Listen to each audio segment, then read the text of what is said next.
Good morning, class. I hope all of you had a good spring break and were able to stay warm during winter break. I mean spring break. But we're back in school this week, and we are racing to the finish line for this semester. And guys, it will be approaching fairly quickly. So I'm going to be talking to you this morning in the mini lecture about Chapter 11, which has to do with security measures and deploying physical security. And really what we're going to be talking about in this chapter is what things can we do physically to improve security, and what are kind of the conditions and the caveats that go along with deploying those procedures, practices, or equipment physically in order to protect the physical security of a location. So one of the first things we need to talk about is countermeasure selection in deploying physical security. Once you've completed the risk assessment and come up with a recommendation that additional physical security measures are needed in order to reduce exposure, and what we're talking about here is that you've done your assessments, all your risk assessments, your needs assessments, your vulnerability assessments, security surveys, and you have deemed there to be holes in your security, and you have a recommendation as to how to fill in those holes.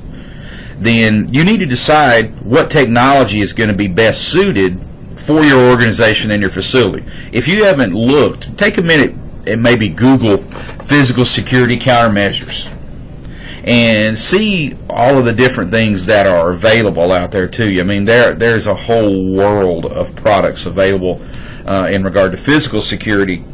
I mean, everything from small, not very expensive things all the way up to very complex and very costly physical countermeasures. So you're going to have to decide what's going to be best suited for your facility and what's going to fill in that hole in the security. Not just because it's neat, not just because it's new, but you've got to decide what will work for you.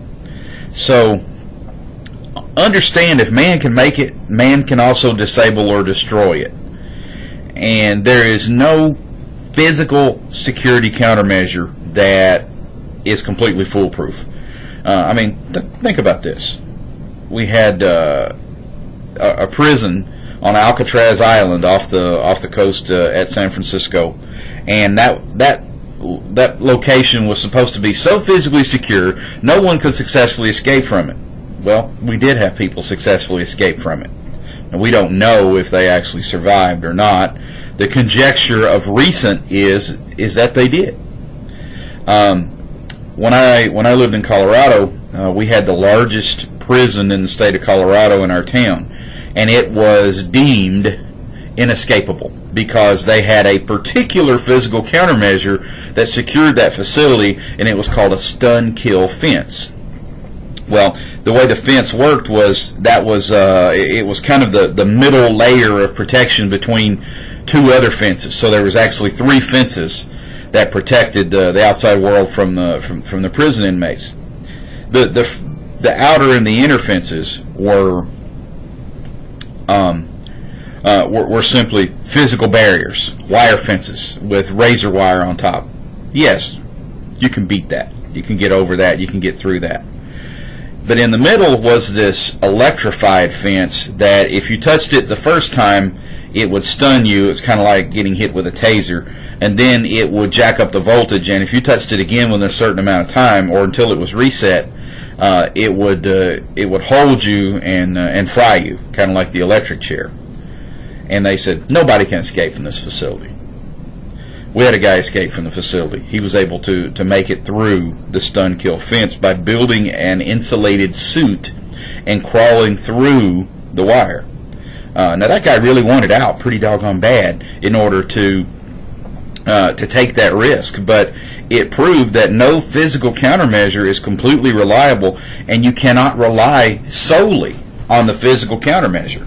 You have to also have good policy and procedures in place, and there were some people who had gotten complacent and should have noticed what this guy was doing as he was preparing for this escape, and they didn't because they weren't even following their own procedures. So understand that don't solely rely on the countermeasure, and also look at the big picture here. Don't get caught up in nearsighted technology selection because the technology is new, or it's neat, or it's cool, or it's being sold as the next new thing. The next new thing might not work the way they say it does. Many companies build products and don't test them.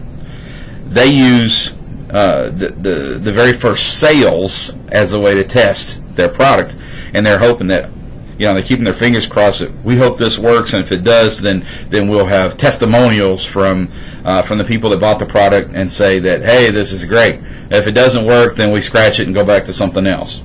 So don't just take the company's word for it that the product will work as indicated, and don't just solely rely on that particular product either.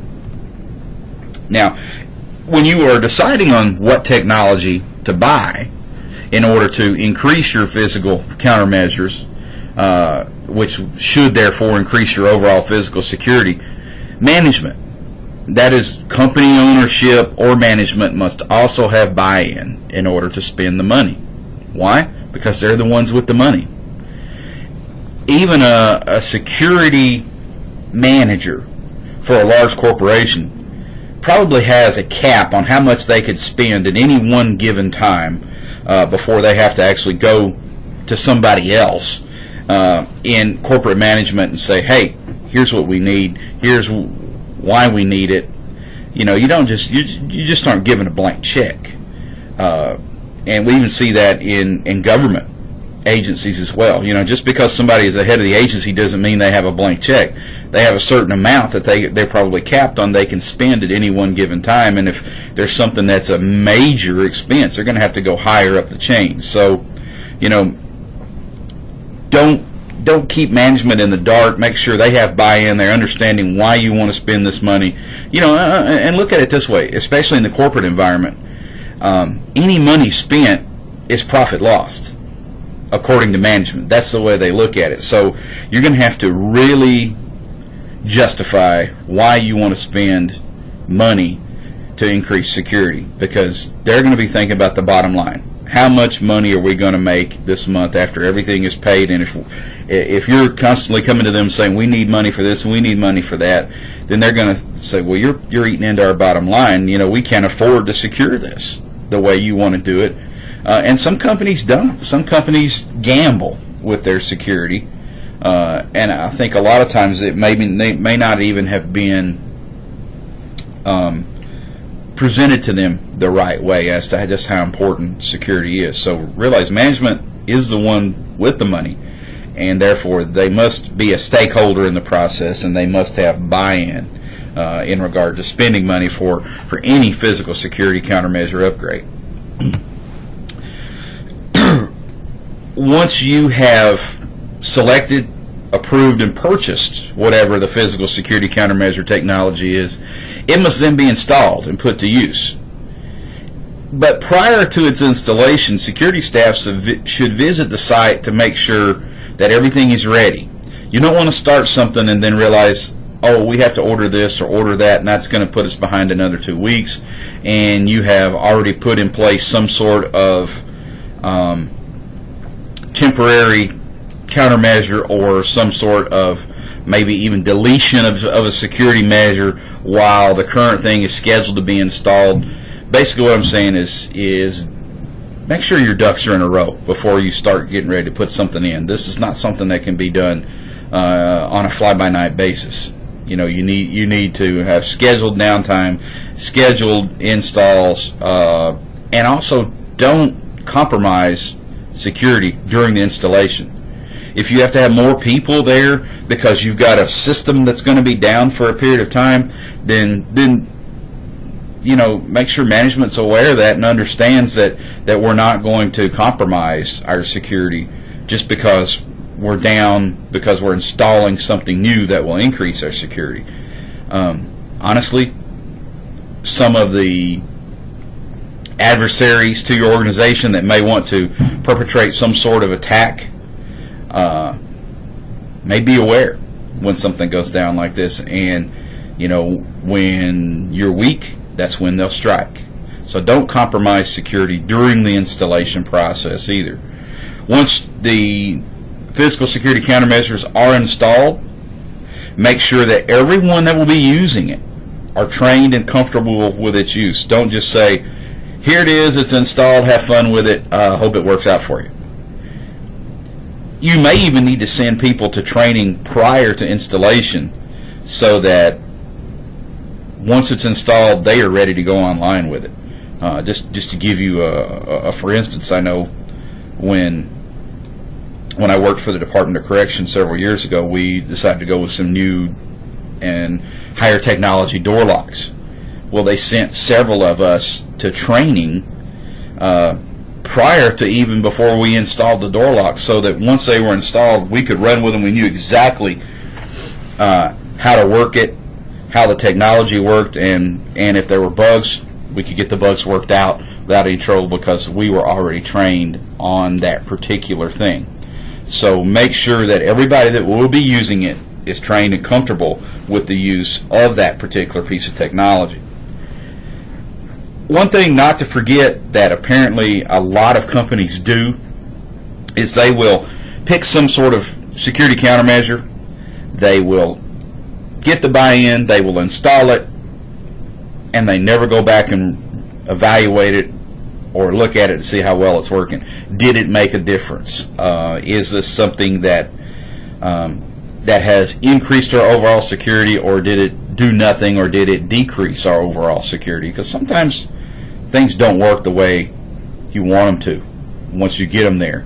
And sometimes you have to go back to some previous style of physical countermeasure, some previous way of doing something, because the new way didn't work. And sometimes you just don't know that until you implement a new way, and then you go back and evaluate it and say, well, this just didn't work the way we wanted it to.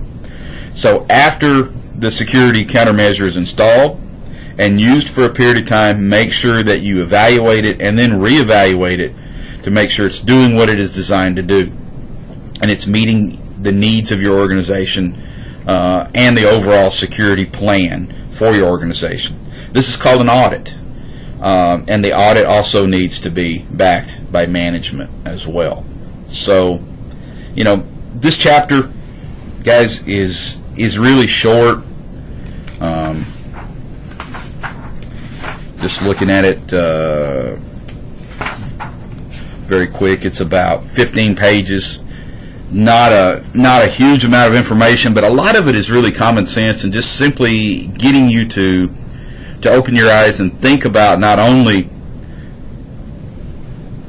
what's required in the process of deploying physical security countermeasures, but keeping your eyes open as to how well they're working or not working, and making sure that you keep management in the loop. Don't be secretive, and if you have made a mistake, own up to the mistake. Most of the time, if you do make a mistake and you own up to it and you justify maybe even why that mistake was made based upon information you had at the time, that's why you reached a decision, you put it in place, it didn't work, corporate's not going to be happy, but you're probably not going to lose a job. But if you try to hide things and you cost them a bunch of money, you may very well get somebody come by your desk and lay a pink slip on it, and you're going to be looking for a job by 4 o'clock that afternoon when you have to leave and are escorted off the property with whatever stuff that's in your desk. So just understand, management has to buy in. Management is the one with the money. Don't pick a particular countermeasure just because it's new and cool, or even because it's expensive. Just because it's expensive doesn't mean it works.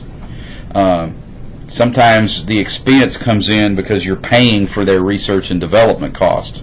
It may have been hugely expensive to R&D that particular piece of technology, and then it doesn't work correctly. You shouldn't have to pay for that. Choose what will meet your needs, and only what will meet your needs. Don't go with something that has lots of bells and whistles that you don't think you'll ever use just because it's new and it's cool. And then make sure you go back and you reevaluate it. from time to time to make sure it's still doing what it's designed to do. I mean, think about this. Let's say you buy a brand new car. You buy that brand new car, it's advertised to get 34 miles per gallon. You drive that car for 10 years with minimal maintenance. Maybe you're only changing the oil and buying tires when tires wear out. And you never go back and you check your gas mileage again over that 10-year period. The likelihood it's still getting 34 miles per gallon after 10 years of use is pretty low, because things wear out, things need tuned up. It's still doing most of what it was designed to do.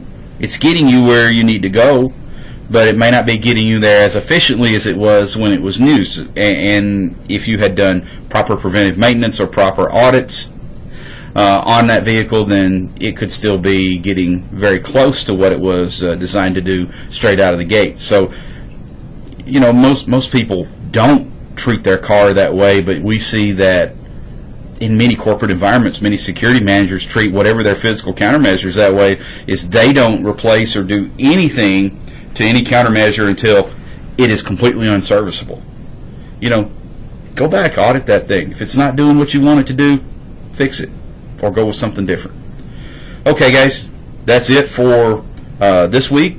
You've got a short chapter this week. Make sure you get in those discussion boards and you get those assignments completed, and reach out if you have any questions. Have a good week, guys. Bye-bye.